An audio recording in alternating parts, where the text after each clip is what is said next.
más dilación, vamos a comenzar y voy a presentar la primera ponencia de este webinar. Tengo el placer de presentar a Jorge Angás, que es investigador permanente del programa de excelencia ARAID en el Departamento de Ciencias de la Antigüedad en la Universidad de Zaragoza y el IPH. Es doctor en Historia, ha desarrollado un perfil interdisciplinar mediante una formación híbrida entre las humanidades y la ingeniería geomática. Su investigación se centra en el análisis e implementación de datos geoespaciales multiescala aplicados al patrimonio arqueológico. Tiene más de 60 publicaciones como resultado de una internacionalización en proyectos de investigación desarrollados en España, en Francia, en Italia, Uzbekistán, Omán o Emiratos Árabes. Es miembro del grupo de investigación Primeros Pobladores y Patrimonio Arqueológico y responsable del Seminario de Geomática aplicada a la arqueología y el patrimonio de la Facultad de Filosofía y Letras de la Universidad de Zaragoza.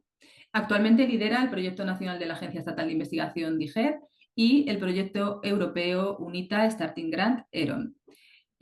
Jorge, te veo por ahí ya. Bueno, él nos va a presentar ingeniería geomática y ciencias geoespaciales aplicadas a la documentación, gestión e investigación del patrimonio arqueológico. Cuando quieras, Jorge, puedes comenzar. Muchas gracias. Muchísimas gracias, Durga, María, Marta y Nieves por la presentación. Buenos días, soy Jorge Angás de la Universidad de Zaragoza y, bueno, en primer lugar quiero agradecer esta amable invitación a las dos subdirecciones y al Instituto de Patrimonio Cultural de España, del Ministerio de Cultura, por formar parte de estas jornadas europeas de arqueología, que este año, como bien habéis dicho, pues están dedicadas a las nuevas tecnologías al servicio de la documentación, el estudio, análisis y divulgación del patrimonio arqueológico. Y justamente además quiero hacer la mención porque se cumplen 15 años de un ciclo de conferencias que también el Instituto de Patrimonio Cultural de España fue pionero en aquel momento, en el año 2010, que tuve el honor de asistir, organizadas por el tristemente fallecido José Manuel Odeiro, y fueron centradas en la documentación gráfica y geométrica del patrimonio cultural. Y bueno, voy a centrar ya por empezar, como decía María Martín, vamos a intentar divulgar mejor, ser más didácticos en este tema que voy a hablar, que vamos a abrir la mañana, de la ingeniería geomática aplicada a estas ciencias geoespaciales, aplicadas a la documentación del patrimonio arqueológico. Bueno, me salto, evidentemente, la presentación que ya ha comentado Durga. Y estos son los 5 temas que he intentado de alguna manera, bueno, que fuesen con ese trabajo que implica la investigación, esa transferencia que cada vez está más demandada, sintetizar en la introducción esa geomática, lo que denominamos esa estrategia de investigación en la arqueología. Luego siempre me gusta hablar brevemente, porque evidentemente no da más tiempo, de 4 pinceladas historiográficas de la documentación en la arqueología. Y luego trazar con esa corta memoria que podamos tener esa geomática y que hemos aprendido en la arqueología en estos últimos 25 años, que evidentemente han ocurrido desde el punto de vista de la geomática, han ocurrido bastantes cosas. Y luego lo haré por sintetizar también esas pinceladas, esos últimos años de la arqueología aérea, sintetizando un poco esas diferencias entre teledetección proximal y satelital. Y luego concluiré con uno de los proyectos que lideramos desde la Universidad de Zaragoza, un proyecto de la Agencia Estatal de Investigación, del Ministerio de Ciencia e Innovación, de esos gemelos digitales aplicados a la conservación del patrimonio cultural. Bueno, nosotros trabajamos tanto en investigación como docencia en la Universidad de Zaragoza, en la Facultad de Filosofía y Letras, y esto es algo que redundo como arqueólogo, aunque trabajemos con este mundo de la ingeniería geomática, trabajamos en estas facultades de Filosofía y Letras. Y bueno, evidentemente lo que voy a presentar, firmo esta ponencia con la compañera, con la profesora titular de Arqueología, Pablo Oribe, pero evidentemente somos un grupo muy amplio de profesionales, tanto ese carácter tanto multi como interdisciplinar, que no se entiende actualmente la arqueología de otra manera, y trabajamos desde fue creado hace aproximadamente un año y medio, ese seminario de geomática aplicada a la arqueología y el patrimonio, principalmente para liderar diferentes tipos de proyectos de investigación, pero también, evidentemente, con un trabajo de docencia importante, con varias asignaturas de metodología relacionadas tanto con la arqueología, con la arqueología digital, en el máster universitario Mundo Antiguo y Patrimonio Arqueológico, que lideramos desde la Universidad de Zaragoza en el Departamento de Ciencias de la Antigüedad. Y bueno, por sintetizar y comenzar, varios aspectos que todos entendemos. Esta es una diapositiva del yacimiento arqueológico que hablaré varias veces del Forado de la Tuta en la zona de los Prepirineos, en la provincia de Zaragoza, que llevamos trabajando desde varios años.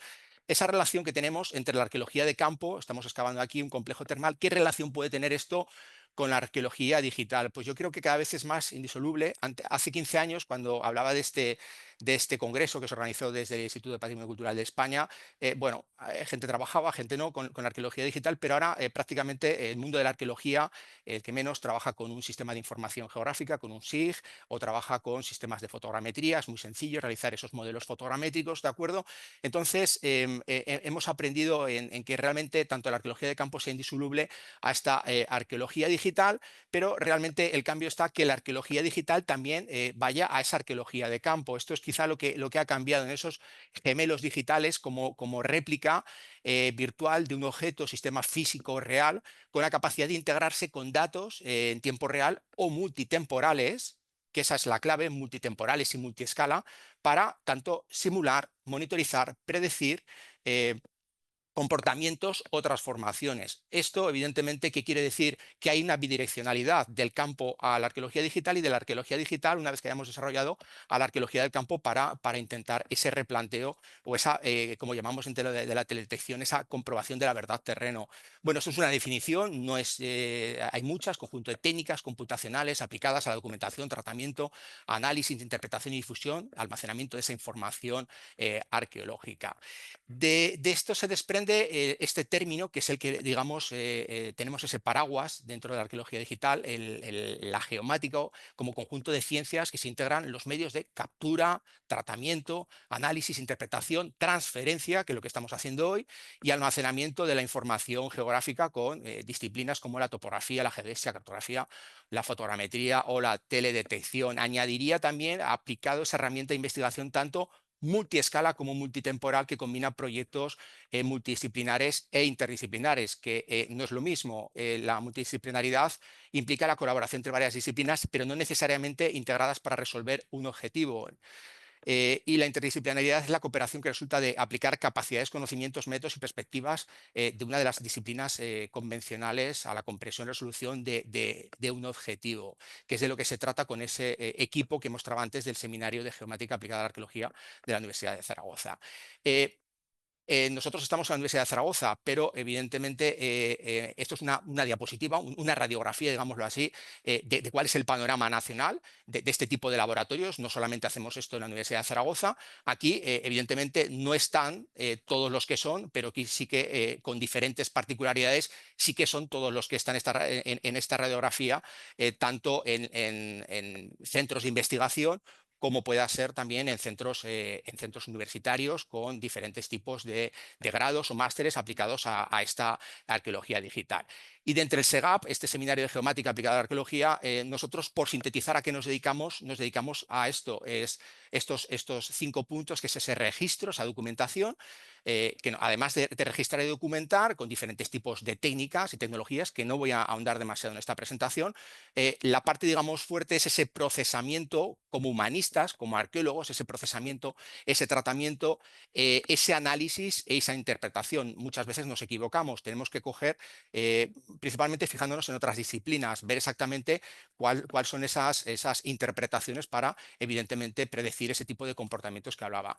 Y luego, evidentemente, un almacenamiento, una conservación, que esto cada vez sigue siendo el talón de Aquiles, ese almacenamiento, esa conservación, que hablaremos después, y luego esa difusión y esa transferencia de los resultados de investigación, que no solamente con este tipo de charlas, sino pues la verdad que la geomática es muy amable en cómo transferir este tipo de disciplinas, porque podemos hacer desde museos virtuales a cualquier tipo de infografía, réplicas, físicas virtuales, etcétera. Y por sintetizar estos proyectos que estamos trabajando, no voy a ahondar demasiado, simplemente citaré los 2 proyectos que trabajamos. Uno es un proyecto, el Digital Cultural Heritage Twin Connections, que es un proyecto Starting Grant del consorcio UNITA, que lideramos desde la Universidad de Zaragoza, conjuntamente con la Universidad de Brasov, de Brescia, de Turín y de la Universidad Pública de Navarra, y que tiene ese objetivo de explorar y aplicar el concepto de gemelos digitales al patrimonio arqueológico, arquitectónico, combinando documentación, análisis, pero este desde un punto de vista de la transferencia de los resultados de investigación a través principalmente de la educación, desde la observación satelital hasta una teledetección proximal, o sea, desde el espacio hasta la Tierra, y reúne un consorcio, como decía antes, inter y multidisciplinar de arqueología, arquitectura, ingeniería, educación, legislación, ese marco legal que es muy importante en esa propiedad intelectual, y la teledetección, y busca pues, esa interoperabilidad, difusión científica, educación y gestión del patrimonio digital. En octubre, el 1 y el 2 de octubre, celebramos un seminario internacional aquí en la Universidad de Zaragoza y una exposición dedicada a la arqueología digital. Y luego, aquí voy a andar brevemente porque luego lo comentaré, el proyecto que también trabajamos, es un proyecto más técnico, centrado en el gemelo digital, con una monitorización para predecir comportamientos, Digital Heritage, que hablaremos después. Bueno, después de esta pequeña introducción, voy a hablar de algunos aspectos historiográficos de los procesos de documentación, porque siempre cuando vemos estos procesos parece que llevamos 10 años documentando con este tipo de tecnologías, pero realmente la pregunta que deberíamos hacernos es, ¿realmente son nuevos los procesos de documentación del patrimonio arqueológico? Pues bueno, yo por comenzar, pues qué mejor comenzar por la prehistoria. Y siempre que hablamos por la prehistoria, siempre comento el ejemplo del el mapa más antiguo de la Europa occidental, 13.660 CalBP, encontrado por el equipo de la Universidad de Zaragoza en los años 90, que es el bloque de Abound, que simplemente es un bloque que podríamos también hacer el paralelismo de que fue encontrar una unidad estratigráfica, que eso nos están unos metadatos para saber exactamente qué es paleolítico, pero además, si vemos este bloque, que es un proyecto liderado por la catedrática Pilar Utrilla, vemos exactamente el paisaje justo donde se descubrió este bloque, con lo que hace una representación gráfica del paisaje, además de diferentes tipos de zoomorfos, con lo que de alguna manera tenemos la cartografía del paisaje, es un bloque que podemos denominar esa cartografía o ese bloque o ese mapa más antiguo de la Europa occidental, que evidentemente ha perdurado. Me gustaría ver estos dispositivos digitales lo que van a perdurar, 13.000 años, supongo que no. Que hablaremos también de los metadatos y esa perdurabilidad de la información. Avanzando en estas 4 pinceladas historiográficas, hablar de la topografía monumental de Roma, esa topografía, esa forma urbis, que recomiendo, este Museo de la Forma Urbis, que fue inaugurado hace apenas un año en el Parque Arqueológico del Celio. Y bueno, solamente se conserva era el mapa de la antigua Roma en tiempos de Septimio Severo, inicios del siglo III, aproximadamente una escala, estaba sobre una pared en el Templo de la Paz. eh, y aproximadamente solamente se conserva un 10% de esos fragmentos y solamente unos pocos se han podido unir en esta representación. Tenemos que imaginarnos dónde está esta persona. Estaría en la parte más alta del edificio, sobre la pared, está orientada al sur. ¿De acuerdo? Aquí vemos esta representación que se conserva la pared donde estaba esta cartografía monumental, esta forma marmórea, muy cerca de la hórrea piperataria, que también actualmente se ha musealizado y actualmente pues, se ha reconvertido en la Basílica de los Santos Cosme y Damián, con esa pared, esos agujeros corresponderían a esas placas marmóreas que iban introducidas ahí y que, bueno, a ver si los compañeros de Teres Stuart nos muestran algún tipo de reconstrucción, que sé que han realizado una reconstrucción tridimensional de esta forma. Eran 13 por 18 metros y realmente era monumental. Aquí vemos la necesidad de no se reconoce lo que no se conoce. También los romanos, ese catastro, esa documentación del patrimonio era necesaria, evidentemente, pues, para conocer lo que tiene y, evidentemente, con fines quizá catastrales. También, por avanzar rápidamente, que nos aporta mucha información, me gusta mucho Piranesi, del siglo XVIII, estos, estos dibujos que plantea cómo se van amortizando los espacios. Estas son las termas de Diocleciano, que una de las exedras actualmente coincide con la piazza de la República actual de Roma, y vemos cómo de esta información, después de esas reformas urbanísticas, se saca mucha información y se puede analizar y trazar documentación sobre los grabados de Piranesi. Avanzando, me gusta también comentar esta cartografía como aragonés, como Universidad de Zaragoza, uno de los mapas realizados con metodología moderna, realizado por Juan Bautista Labaña, cosmógrafo portugués, que le encargaron los diputados del Reino de Aragón realizar, pues evidentemente, pues, parecido a lo que hacía la forma Urbis. No se reconoce lo que no se conoce, vamos a documentar el territorio que tenemos para, evidentemente, hacer ese registro catastral.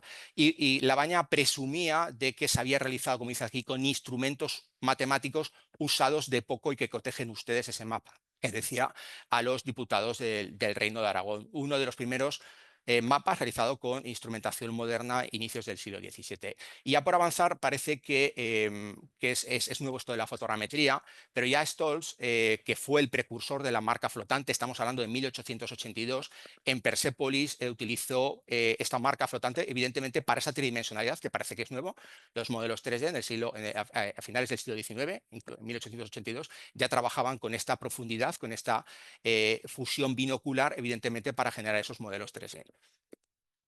¿Y ello para qué? Pues para hacer una topografía mediante teodolito, como decía Stolz, y fotogrametría para hacer esta reconstrucción o esta topografía de Persépolis. Bueno, ¿y ahora mismo en qué momento nos encontramos? Pues bueno, somos herederos de todas estas técnicas de los últimos 150 años.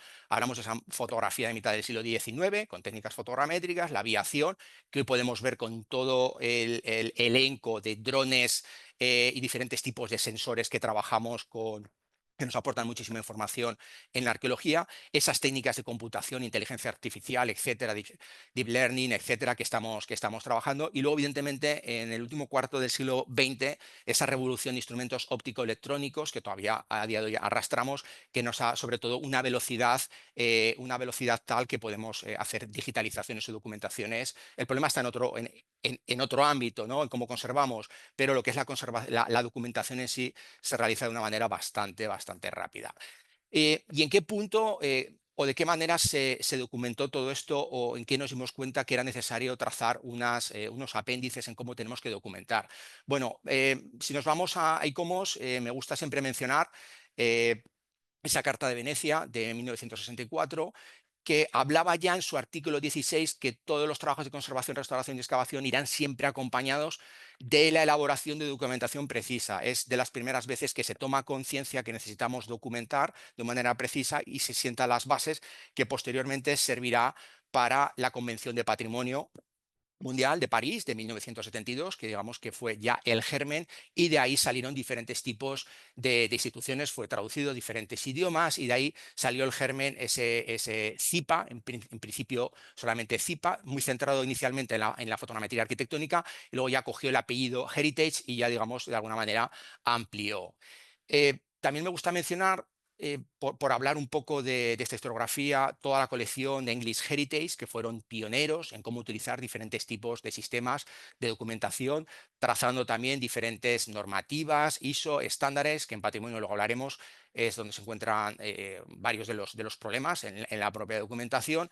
Y luego, por citar alguno de los volúmenes que me gusta mencionar para los alumnos aquí de la Universidad de Zaragoza y en general, es el 2014, que sigue estando de actualidad para alguien que se quiera iniciar, el 3D Recording and Modeling in Archaeology and Cultural Heritage de Remondino y Campana, 2014, y luego recientemente Nicolo De Lunto, con varios proyectos, son de libre descarga ambos dos en Internet, es Archaeological 3DGs, que realmente es un volumen magnífico en cuanto a la documentación.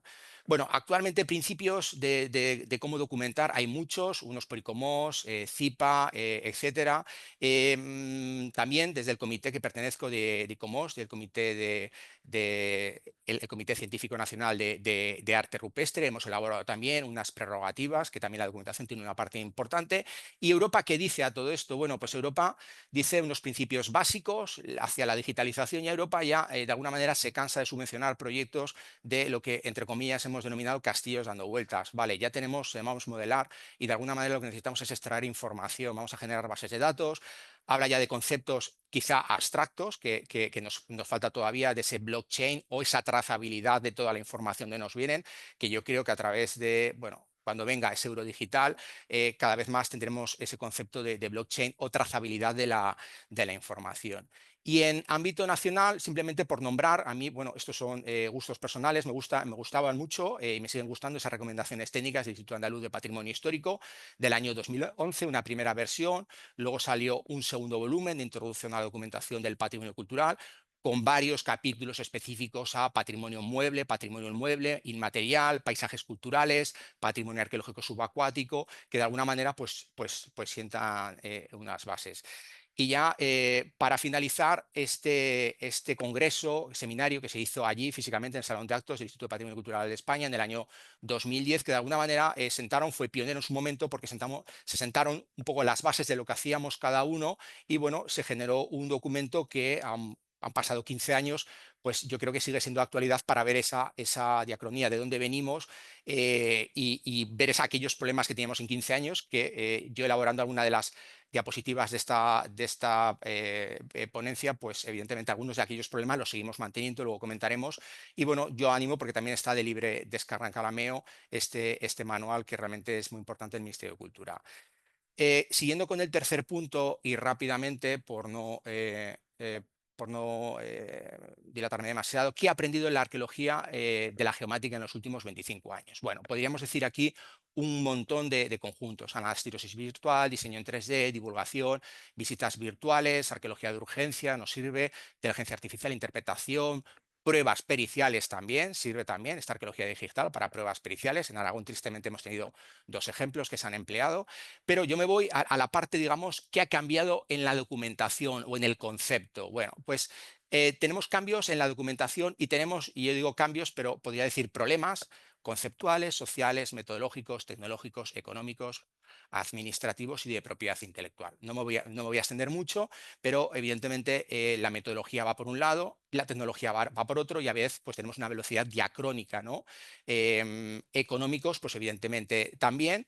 Europa ha sacado esas prerrogativas, propuestas accesibles, interoperables y reusables, reusable, el concepto FAIR, que es importante. Todo proyecto debería tener esa prerrogativa de proyecto FAIR y proyectos también, esa propiedad intelectual. Bueno, yo hablaba hace años de si a veces estamos siendo arrastrados. Yo creo que ahora ya no, pero hace 15 años estamos arrastrados por una tendencia. Todo tenía que ser en 3D y luego actualmente tenemos un problema, y esto como director de una excavación arqueológica lo vemos, de esa inversión social. A veces tenemos presión en el inmediatez del retorno de la inversión, ese return of investment, ¿no? Que se denomina, de un pueblo, una diputación, un gobierno autonómico invierte un dinero y claro, quiere un retorno de la inversión. Y en arqueología podemos hablar de arqueología de la carta si hablamos de la teledetección, pero evidentemente no somos el oráculo de Delfos y no podemos predecir, y evidentemente a veces las cosas salen y hay que tener sobre todo algo muy importante. Hay mucha presión social, pero hay algo muy importante en arqueología digital, me da igual. Tenemos que tener paciencia con la propia arqueología para llevar a cabo una excavación, una prospección, etcétera, con respecto a los resultados. Por cambiar un poco en qué hemos aprendido estos últimos 25 años, paso a la parte técnica, algo que todo arqueólogo actualmente trabaja y que nos pasa a veces desapercibido, que es, bueno, esto se lo debemos a Clinton. El 1 de mayo de 2000 se eliminó la disponibilidad selectiva de los GPS. Inducían un error, y a partir del 1 de mayo del 2000 ya fue esta eliminación de la disponibilidad selectiva, con lo que entró un concepto claro que utilizamos actualmente, y a partir de ahí ya la industria se desarrolló, que es la geolocalización a través de sistemas GPS, etcétera. Antiguamente la constelación GPS existía, pero evidentemente inducía un error de más o menos 100-200 metros, con lo que a partir de este momento, digamos que fue, conjuntamente con otro tipo de técnicas, fue realmente importante, no solamente para la arqueología, pero bueno, hablando de la arqueología, fue un punto importante. Bueno, ¿qué hemos aprendido? Esto es una diapositiva de Remondino y Campana. Bueno, tenemos un conjunto de técnicas, no me voy a centrar, simplemente ninguna es mejor que ninguna, simplemente hay que combinar, y evidentemente estos círculos convergentes tenemos que ver qué se adapta. No por aplicar o ir a la mayor precisión obtenemos mejores resultados. Esto lo debo dejar claro. La tecnología no garantiza el éxito, simplemente hay que saber utilizar y evidentemente hay que preguntar para saber los problemas y aplicar correctamente.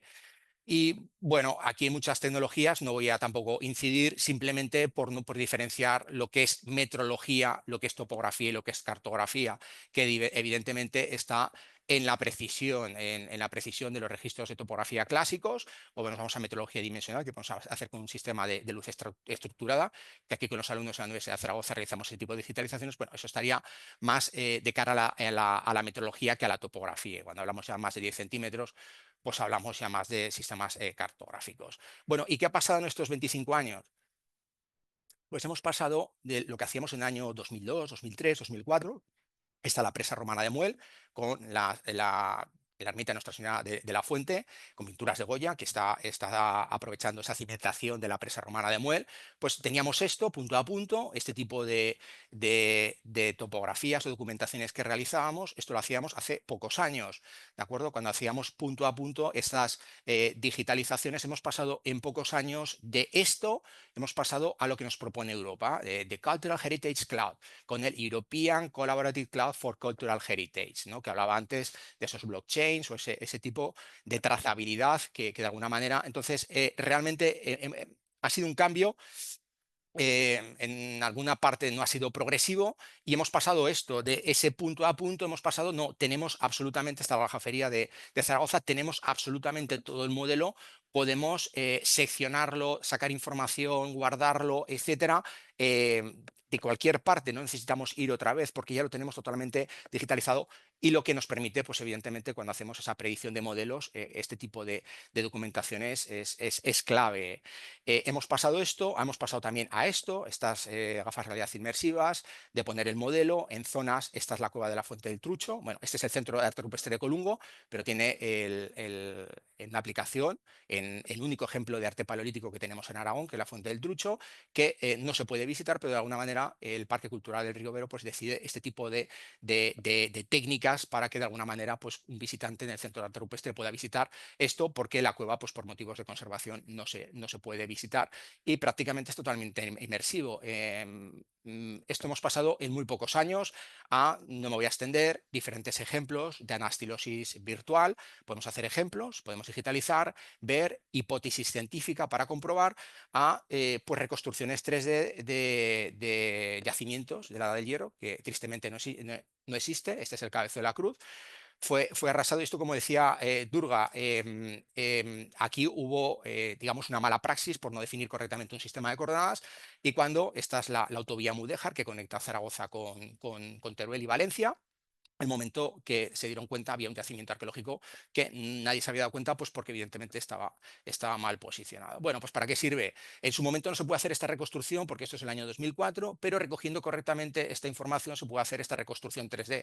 Con lo que de alguna manera tenemos que ser conscientes de que almacenar correctamente la información quizá hoy no lo podamos utilizar, pero si lo almacenamos correctamente el día de mañana, como nos está demostrando la tecnología, futuras generaciones podrán utilizar y podrán hacer diferentes tipos de interpretaciones que hoy probablemente no llegaremos a conocer. Otro tipo por avanzar nos permite en estos 25 años restituciones virtuales de arte rupestre. Esto es del Matarraña. Esto fue arrancado y vendido al Museo Arqueológico de Cataluña legalmente, pero de alguna manera se quiere hacer esa reintegración mediante esta restitución virtual del arte rupestre. Este es el abrigo de Roca dels Moros. También hay uno que está cerca, Els Gascons, que ocurre más o menos lo mismo. Es una zona bastante castigada, la zona del Matarraya en Teruel. Bueno, se pueden hacer este tipo de restituciones virtuales y luego, pues evidentemente, desde el punto de vista científico, podemos publicarlo. Y diferentes hipótesis en estos 25 años, pues podemos hacer hipótesis. Esta es la Piazza de la Signoria, el Palazzo Vecchio. Se pueden hacer diferentes hipótesis documentando bajo tierra esos restos que quedan en la zona de la Terza Corte, con diferentes planos viejos de la Superintendenza dei Beni Archeologici de la Toscana. Podemos hacer esa documentación del teatro romano. Muy cerca está también el anfiteatro, de cuál sería esa extensión del romano. Y no nos tenemos que ir a un modelo 3D, simplemente con unos datos geométricos cogidos con un láser escáner 3D. Esto en Italia hay varias escuelas. Podemos hacer este tipo de reconstrucciones basándonos en una información planimétrica, pero no necesitamos modelar. Un buen dibujante puede hacer esta hipótesis de amortización, como fueron amortizando esos espacios desde el periodo romano hasta la Edad Media, para, bueno, pues hacer este tipo de reconstrucciones como serían diferentes periodos. Aquí vemos el teatro y cerquita es el anfiteatro, que está fosilizado en el actual entramado urbano de Florencia. Se pueden hacer este tipo de reconstrucciones de manera muy sencilla. Y todo esto también, en estos 25 años, ha habido programas de televisión, y pongo el ejemplo de Los Pilares del Tiempo, que han permitido esa transferencia, esa divulgación de estos modelos 3D con diferentes ejemplos que han ayudado digamos, ver esa cara de transferencia, divulgación de toda esta información, pues para reconstrucciones o para simplemente explicaciones históricas divulgativas. El penúltimo punto que voy a hacer es la arqueología aérea, esa teledetección proximal y satelital que hablaremos, que ya es una disciplina en sí. Bueno, esto es un glosario que hemos hecho aquí en la universidad con los diferentes conceptos de la arqueología aérea. Y simplemente por un poco por definir, esto es más nuestra experiencia cuando empezamos hace más de 20 años, en el año 2003, con pues, lo que empleábamos entonces, con lo que utilizaba Bradford, Crawford o este tipo de arqueólogos. En el año 2003, pues una parte nave, una avioneta, una cámara de fotos, y vas a hacer esa prospección, en este caso, esa bisagra entre la Etruria septentrional y meridional, que es el Valle de la Albeña, en la Toscana, Toscana con el Lacio, y aquí vemos estos círculos, estos túmulos etruscos, siglo VIII a.C., de la Banditela y de Perazzeta, que buscando un buen periodo húmedo en octubre, noviembre, evidentemente, pues ese contraste después de las concentraciones parcelarias se podía localizar, esto es lo que hacíamos hace más de 20 años, pero nos daba resultados cogiendo el día, pero evidentemente los costes de coger una avioneta, etcétera, eran otros para hacer este tipo de proyectos. Nuestra experiencia en Aragón, en el Valle Medio del Ebro, en diferentes tipos de yacimientos. Esto no es Centro Europa, no tenemos llanuras totalmente verdes, es el Valle Medio del Ebro, entonces tenemos zonas que sí que tenemos en la zona prepirenaica, tenemos cereal, pero tenemos zonas prácticamente semidesérticas, muy cerca del Valle Medio del Ebro. En el año 2009 empezábamos cuando ni tan siquiera sabíamos que esto se llamaba dron, eran aeromodelos que lo utilizábamos simplemente para capturar, esta es la presa de Muel, Romana de Muel, para capturar aquellas zonas que no podían adquirir los láser escáner 3D, lo utilizábamos este tipo de drones para juntarlo fotogramétricamente y hacer estos modelos. Fuimos avanzando en el año 2012, incorporando los primeros sensores multiespectrales y aquí ya nos empezaron a dar resultados y empezamos a realizar esos primeros análisis de componentes principales, índices de vegetación, que ya nos permitían pues bueno, ir trazando periodo del año, cultivo, etcétera. Veíamos unos resultados y podíamos ya, pues con un rigor bastante científico, predecir si había o no algún tipo de estructura soterrada. Entonces, esto es de Valderrera, generando diferentes análisis de componentes principales, pues evidentemente luego necesitamos una comprobación sobre el terreno. Estas eran las primeras cámaras multiespectrales, que era un horror instalarlas. Pero sí que nos permitieron realizar, realizando contrastes lineales, diferentes tipos de información, que hicimos diferentes tipos de publicación. También en La Caridad, en el yacimiento ibero-romano de La Caridad, en Teruel, empezamos a utilizar esas cámaras termográficas que de alguna manera nos permitían, la termografía, ver ese contraste de humedad en la vegetación y poder ver esas estructuras. Posteriormente ya fuimos metiendo ya drones a la fija, que son mucho más extensivos, cámara multiespectral, térmica, fuimos incorporando, gracias a las diferentes coberturas del Plan Nacional de Ortofotografía Aérea, LIDAR y imágenes históricas, que lo hablaré de esa desclasificación que nos proporcionó bastante información. Bueno, aquí voy pasando. Huellas de la guerra sorteriana, esto es el Cabezo de Alcalá en Azaila, que nos proporcionó tanto con diferentes tipos de sensores térmicos, visibles, multiespectrales. También se utilizó la geofísica. Pues de alguna manera, aquí vemos la aplicación de la geofísica, vimos esas huellas de la guerra sertoriana, ese campamento romano alrededor de la ciudad del Cabezo de Alcalá, de Azaila. Aquí vemos las líneas como se veían perfectamente, aunque son campos que están roturados regularmente. Igual ocurre con la geofísica, la dispersión, se puede hacer un análisis de dispersión de materiales, o vemos aquí este tipo de huellas que se ven exactamente esa fosilización de las huellas del campamento romano de asalto de Azaila. Y ya por avanzar, el último ejemplo dentro de la fotogrametría o de la arqueología aérea, hablaré del yacimiento en el que estamos trabajando en los últimos 5 años. Vamos a iniciar ahora en breve la quinta campaña, y es la comprobación de esa verdad terreno. La pandemia, de alguna manera, lo que nos permitió es utilizar diferentes vuelos que habíamos hecho previamente en el año 2019 y fue estar haciendo diferentes tipos de estudios. Este es el yacimiento del periodo prácticamente desde Augusto hasta el siglo IV, siglo V. Luego hay una fase de ocupación medieval, es en la zona de los Prepirineos, provincia de Zaragoza, muy cerquita a Navarra. Y aquí lo que hicimos es una clasificación multiescala, desde el objeto, la excavación, elementos arquitectónicos, yacimiento y el paisaje arqueológico, cada uno con su clasificación de la técnica. Y luego algo curioso que es, observamos esta diferencia en el crecimiento de la vegetación, podríamos hacer un microrrelieve, pero conjuntamente con el grupo Geofores de la Universidad de Zaragoza, que estamos trabajando actualmente, aquí el doctor Fernando Pérez Cabello, con un espectroradiómetro comparamos los datos, ¿de acuerdo? Con dron con LIDAR, un espectroradiómetro para trazar ese análisis sobre estos campos y ver evidentemente, estas diferencias de crecimiento, evidentemente es porque el agua pues tenemos una trinchera, tenemos un silo, tenemos diferentes, evidentemente tiene mejor vigor vegetal, con lo que nos induce tanto en microrelieves como con este tipo de instrumentación, espectroradiómetros, a diferentes tipos de análisis.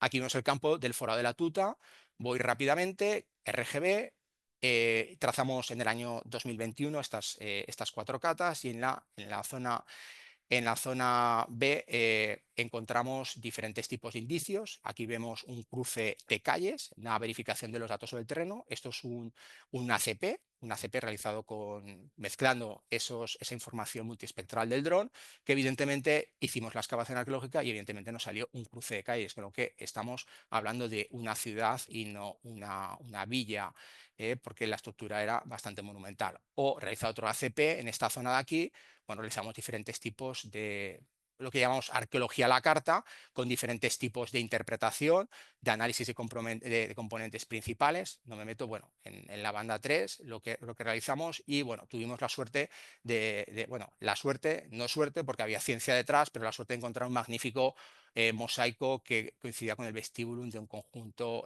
termal que seguimos excavando a día de hoy y esperamos este año concluir porque es un conjunto termal realmente magnífico y monumental para las dimensiones de esta zona. Bueno, hemos hecho diferentes réplicas de transferencia, porque esto sigue totalmente enterrado, porque excavamos y volvemos a enterrar por motivos de conservación hasta que no tengamos un plan director que articule pues, un centro de interpretación con una musealización de este entorno. Y esto ahora mismo está totalmente cubierto de tierra, digitalizado, con diferentes réplicas. Aquí en la Universidad de Zaragoza tenemos diferentes réplicas.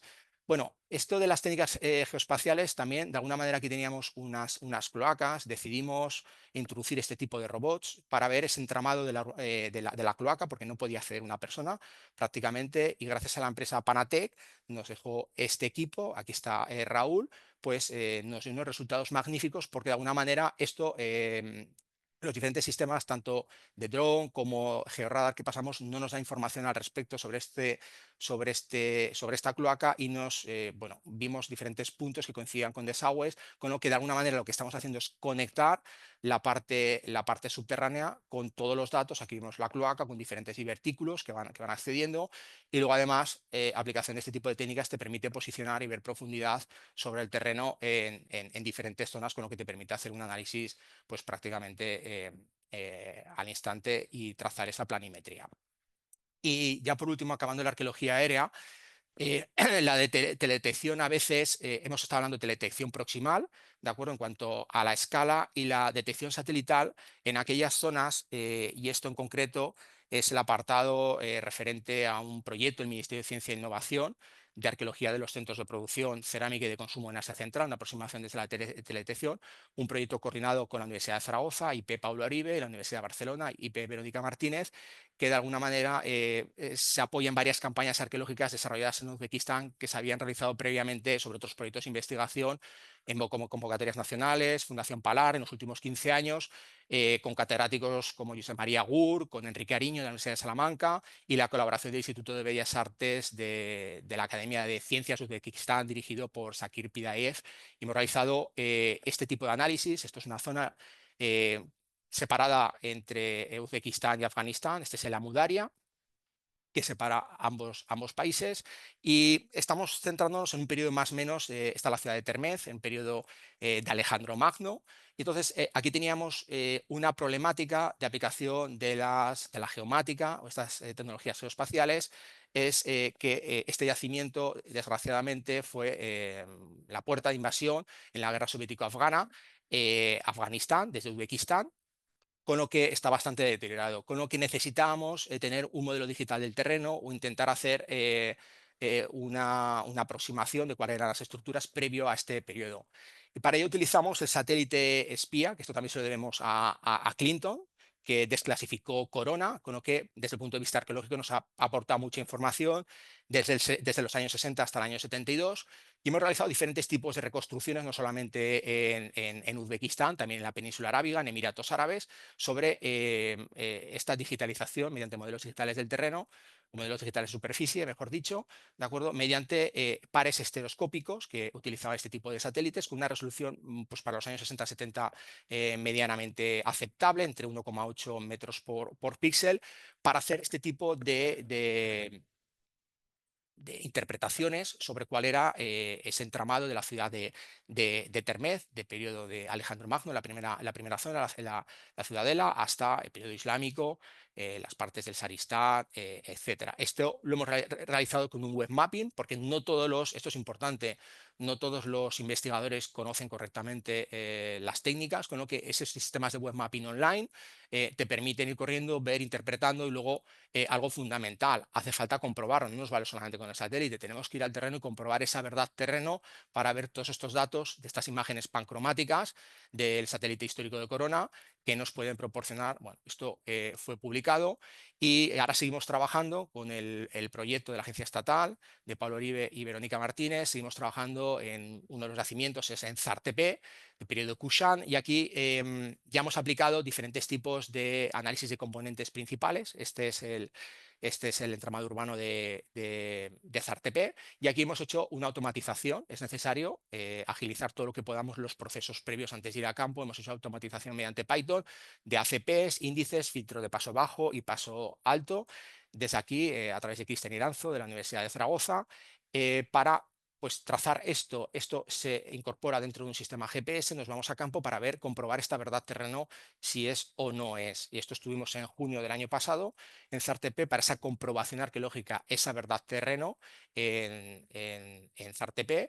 Y bueno, aquí no puedes trabajar con un sistema satelital convencional por las redes de geodesia activa, core, sino que bueno, aquí utilizamos el Precise Point Positioning. Pues utilizamos un sistema Leica que lo que nos proporciona es una cobertura con un satélite geoestacionario, y no necesitamos una red de estaciones de referencia en el país, con lo que nos da mucha versatilidad para ver estos puntos y hacer estos pequeños sondeos para ver esa verificación, esa verdad del terreno. Y ya por último voy a mencionar el proyecto Digger rápidamente. Creo que me quedan 5 minutos, voy rápido. El proyecto Digger centrado en aquello que de alguna manera no hemos avanzado en los últimos 15 años, que es, vale, ya de castillos dando vueltas, vamos a intentar tener bases de datos para la conservación del patrimonio cultural y sobre todo para monitorizar e interpretar esa información. ¿Y eso por qué? Pues a través de esos gemelos digitales, permite conectar modelos y datos del mundo real para visualizarlos, interpretarlos y poder predecir comportamientos a través de un mundo simulado. Pero esto es bidireccional. Hablaba antes como del campo a lo digital. De lo digital también va al campo, una vez que hemos analizado, y con ello podemos hacer esa predicción y simulaciones para, evidentemente, pues comprobar, verificar o ver si hay algún tipo de patología estructural, pues bueno, monitorización gráfica, análisis predictivos, espaciales, sensorización mediante, ahora hablaré de los Internet of Things que estamos trabajando.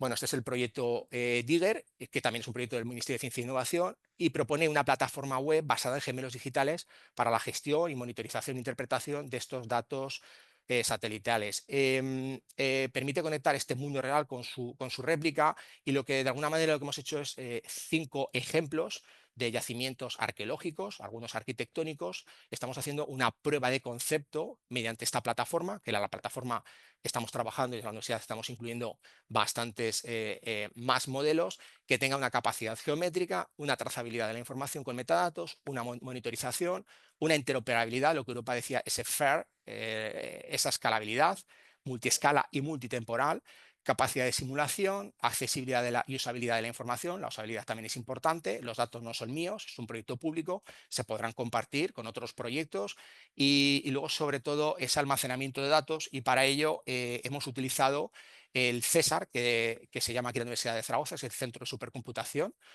gestionado por el Instituto Universitario de Biocomputación y Física de Sistemas Complejos. Lo tenemos todo integrado porque a veces, y esto en la administración pasa muchas veces, esos proyectos cautivos, de alguna manera, Sketchfab está muy bien, pero el servidor no sé dónde está. Entonces, de alguna manera, si queremos preservar la información, si tenemos un servidor controlado, pues mucho mejor. Entonces, estamos haciendo, bueno, estamos gestionando, estamos todavía en la fase beta y de alguna manera, pues utilizamos librerías tipo 3JS para la clasificación por diferentes tipos de subcategorías de la nube de puntos, con lo que vamos incorporando este tipo de información y le vamos poniéndonos sensorización dependiendo dependiendo, por ejemplo, del propio yacimiento, si lo necesita o no, o de la estructura arquitectónica.